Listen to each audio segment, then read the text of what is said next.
L'affaire devient sérieuse et commande que les autorités de ce pays se mobilisent au-delà des déclarations d'intention et rentrent dans le dur du sujet. On ne va pas tenir la comptabilité des crimes odieux d'enfants qui nous tiennent en haleine, ils commencent à voguer vers la banalité du récurrent. Dans un pays normé, nous aurions vu le chef de l'État en personne rendre visite à des parents éplorés et leur promettre que justice serait faite. Rien. Pas un mot en Conseil des ministres, pas une décision allant dans le sens d'une prise en compte et en main ferme de cette situation. Pourquoi ne sent-on pas les autorités concentrées sur ces drames et décidées à y mettre un terme ?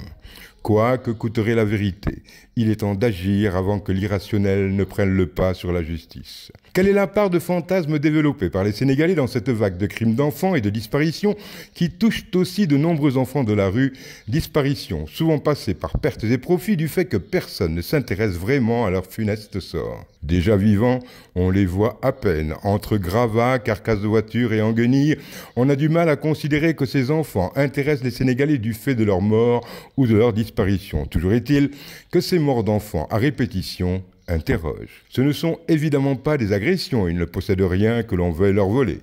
Alors on se met à penser à des crimes rituels et ces soupçons sont renforcés par notre nouvelle propension à ne refuser aucun acte qui nous permette d'accéder à des positions sociales avantageuses.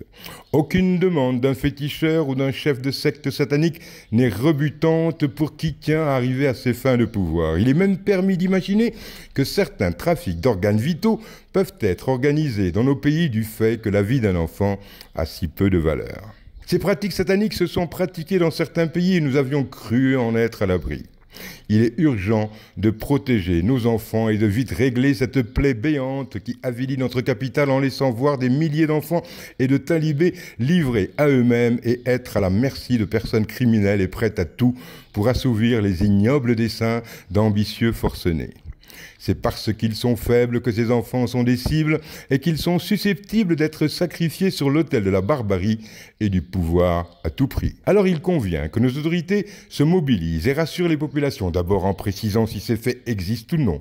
Face à tant d'apathie de la part de nos responsables, il est en droit de se demander si ce ne sont là que des rumeurs diffusées pour détourner l'attention des citoyens de faits autrement plus nécessiteux d'oubli. Les morgues tiennent lieu de vérification de ces rumeurs parce qu'il ne faudrait pas non plus tomber dans la psychose qui pousserait les populations à lyncher toute personne qui tiendrait ne serait-ce que son propre enfant récalcitrant à la main et se voyant du coup indexé comme un voleur d'enfants. Les albinos se sont organisés, les nains ne se promènent plus qu'en bande. Protégeons donc nos enfants des rues qui peuvent alimenter cet odieux trafic qui déshonore notre société, laquelle a changé d'auxiliaire depuis bien longtemps, préférant l'avoir à l'être. Nous sommes dans l'antre de l'horreur. Monsieur le Président, préservez-nous de cette horreur, nous ne la méritons point.